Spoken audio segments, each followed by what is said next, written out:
You're now listening to Nerd Thug Radio. Bam! I'm the Captain Joey Savage. Wow, I'm Corey DLG. Nico DLG. You're listening to us on Conroe's FM 104.5, 106.1. Sister stations. Worldwide at IRLoneStar.com. And as always, you can catch us at Facebook.com/Nerd Thug Radio. Episode 95 coming at you on Monday. Conroe, Texas. Wild. Yeah, he's like an 11 right now. Watch you this. feel it? Watch this. Bada boom. Realest guys in the room. Oh, And it's back. You've missed that. It is back. I have missed that. I need you in this booth every single Monday and Friday. Every Monday and Friday. 2 to 3, you can catch us here on the Conroe airwaves. I'm gonna mess with this camera. Go ahead. Do what you want to do. I mean, just get it going. Better or worse? Get it. Better one, better two. You know, every Better time one. I hear the beginning of our show with the Black Betty, Yeah. you know, we've had some. It was Black Betty mostly, and then we had that weird one I made in the very beginning. That was the spacey one. Yeah, and then you also the roller coaster one. Yeah, which is kind of I like that. I like Maybe that. we should bring that back. Bring back the roller But coaster. I keep telling myself, I was like, we need something of our own. Like, we can't just be Black Betty. And, You don't feel like that's us though? but it is. That's is what I'm us. saying. Yeah. Like, I was talking to the boy Adam Smasher at one point, and he was like, I'm going to make you your own music bumps. And then he got his big-time job in College Station. It's too big for us. Help us now. Too big for us. It's Black Betty all day, every day. I feel like that's us though. It is. It is us. Maybe we should Black Betty into the space. Into space travel. Or like on the way, like Our intro was like 2.5 minutes of Yeah. just various you know what, sounds dude? and intros. Shinsuke Nakamura can get away with like a 7-minute intro. I can't wait. Yeah, that's right. Just do like our whole first segment in intro, go commercial, come back, do the shit. Now we're only 3 segments. Yeah. Like, forget it. We're cutting out big time. Man, I'm like finding ways to take segments off now. Yeah, it's like I'm what are you retired. just the whole right, like, yeah, we haven't even... as we inch closer and closer to the 100th episode. We do like 2 minutes of talk. Oh on the my first god, segment. the 100th episode. The 100th episode. My mind is right. I just I Oh. think back a lot on the evolution of the show and just how great it is. If And- monkeys can evolve, so can we. And one of the great things about this is I get to tell savage dad jokes every week. You, Savage Dad. you haven't stopped yet. Are you- I don't, are you I ready mean, for this one? Yeah, I guess. What happened to the frog who illegally parked? Oh. He was towed. He got Ah! towed! Bam! Yeah, good one. That's a great one. Oh, now Nico. that you ruined that one, I gotta get a different one. Nico with the steel. I like it. What's brown and sticky? I mean, I have no context. I've got an answer. A stick. Yeah. yeah. Boom! Nailed Oh, it. easy. Yeah. So anyway, Dad jokes never deep. No, not at all. The river runs shallow. not at all. So But it does go far. It does go far. So Friday's show, we talked a lot about Star Wars at the end. yeah, we were trying to Star do Wars. some other things. We want to get Yeah, into yeah. some cool DC news. So this is the nerd part of the episode before we get into the weekly top 3. So, So- Corey, DLG. Some recent nerd news that's happened here. Take it They debuted the trailer for the new Suicide Squad The cartoon movie, right? cartoon movie. It's got a title I won't say on the air. It's gonna be actual R, like I think an R-rated animated show. Okay. It was So- like the third one in existence. But all Two by of them- DC Comics. yeah, all by- I mean, they don't. Killing Joke. The Killing Joke. They're kind of. Killing Joke was number 1. Number That 2 one was that R or PG-13? No, it was R. Yeah, that was our straight up. And you know what? Never mind. That was the big first one. It's like, oh, it's the Right. first rated R You're right. animated You're right. I thing. forgot about that. So yeah. So they're doing Deadshot, voiced by Will Smith. Christian Slater. What? That's Slater. pretty good. That's a big deal. I like It's a big deal. Yeah. I mean, it's gonna be interesting. You're gonna replace the king of rap himself, Right. the man who's named after the millennium. Speaking of something, And cool, Harley Quinn's in it. Speaking of something Oh, I never cool would've guessed. that I think is going to be interesting for television, DC wise. Yes. So, Legends of Tomorrow is about to come back. Oh, okay. So I haven't seen any of the Arrow, Flash, Legends of Tomorrow, or Supergirl. I'm so far behind on all of it. I'm caught up except for the new season because I don't have the HD CW. It's no longer on Hulu, but as soon as the last episode airs, it goes straight to Netflix. I'll binge watch. However, they have a situation where they're coming back to where Constantine, God, I love me some John. Is he going to be in it? He's going to be on a few episodes. Oh, a few episodes. Also, Did you hear my disappointment? Oh, a few episodes. but they Oh. also they're making a Constantine cartoon on this, yes, whatever. yeah. It's like going to be rated On the R. app, the C. Oh, really? Yeah, it's going to be. But anyways, back to what I was saying. So they also have Captain Cold, who is now Citizen Cold in this scenario. Citizen Cold. Okay. He is also going to be on the ship, the Wave Rider. Oh, really? So if you know Constantine in the books, he's bisexual, Oh, okay. and the character that plays Captain Cold Yes. is The actor who plays him. yes, he is He's gay. he is gay. He's a homosexual, And I guess his character is also the same way. The Assistant Cold. I feel like in the comic books they haven't really ever really played up Captain Cold situation, so maybe So I don't know. they're I don't know.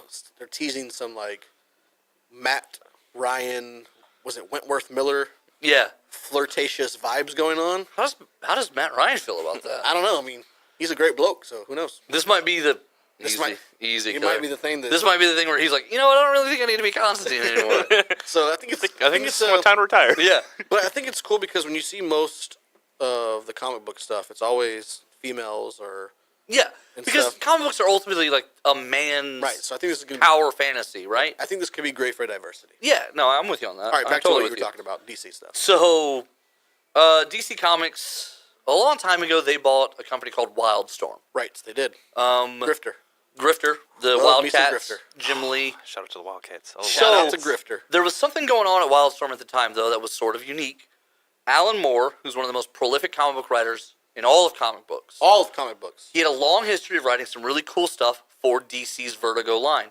Sandman, Swamp Thing, Hellblazer, a lot of that is Alan Moore based. Correct. He basically created that whole kind of mystic, dark DC He did. territory. However, the relations quickly soured. Alan Moore's also the writer of Watchmen, all that stuff. Such a So relations soured really badly in the 80s between DC and Alan Moore. And Alan Moore, he went off and he did his own thing into the world. Okay, I'm not coming back. He did a bunch of other stuff. I'm out. He wrote a Green Lantern novella, did a bunch of other stuff, but he refused to play with DC. Right. DC bought Wildstorm, which owned an imprint called ABC Comics, which was America's Best Comics, which is Alan Moore just going crazy, doing all kinds of cool stuff. Tom Strong, who's like a interdimensional, super strong Reed Richards, travels these universes, see this crazy stuff. Another one was called Promethea.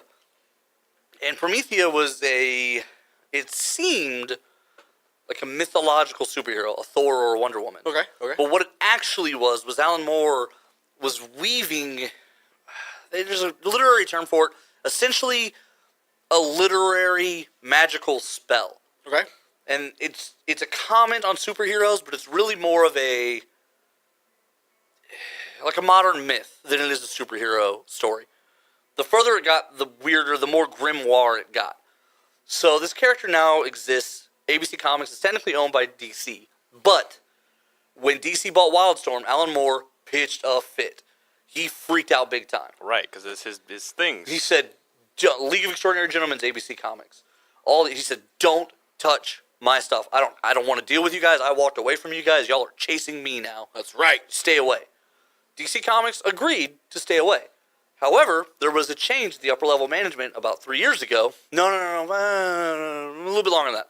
And when that change happened, all of a sudden, these new people no longer really honor the Alan Moore firewall. Nor cared. They don't. So Blackest Night is heavily, heavily, heavily based on Alan Moore's novella of Green Lantern. He was essentially the pilot that they then took the story from. So fast forward us now. We're in To 2018. now in 2018, Justice League of America, JLA, is they're in the middle of like this reality warping supervillain issue, and they're debuting Promethea.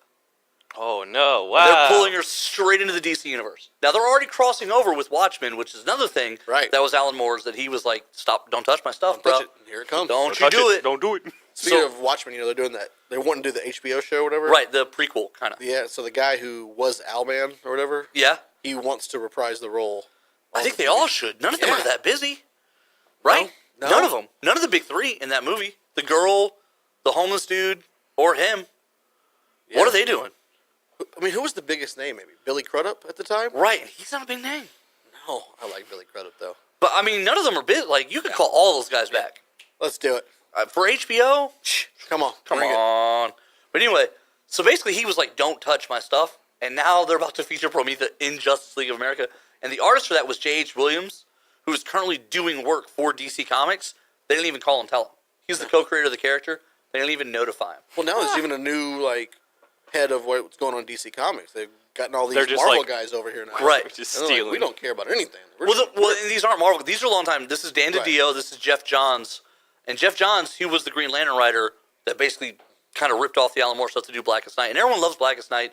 And so, okay, whatever, fine, the Spectrum and all this, blah, blah, blah. He's really good for ripping stuff off. So he's the perfect guy. He's to come in and just finish the job. Wow, DC. There's a lot of crazy things going on in comics right now. And Tom Strong is going to get featured in the Challengers of the Unknown. Oh, So literally, all of Alan Moore's ABC stuff is now Bring going to back be Wildcats. Is going to be Come DC on, guys. canon. You I can't need do more. it. I need more Grifter. I need more Wildcats. I like Grifter. It's like my favorite thing as a kid. I don't even know why. The Wildcats were crazy fun, but they don't fit in the DC at all. They really don't. I love them. They're So so what? great. Bring him in.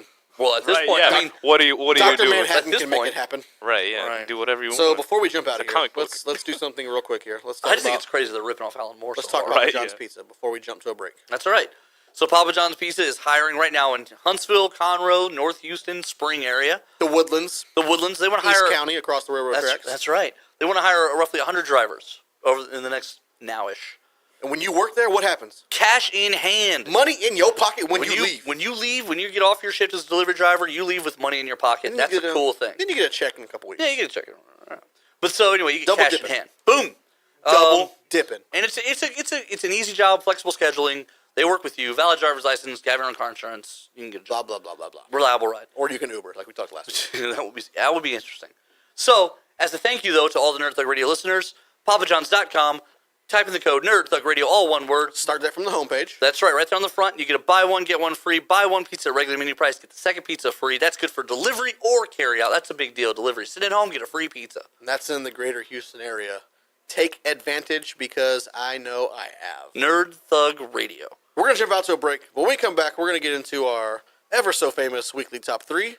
You're listening to Nerd Thug Radio. Woo!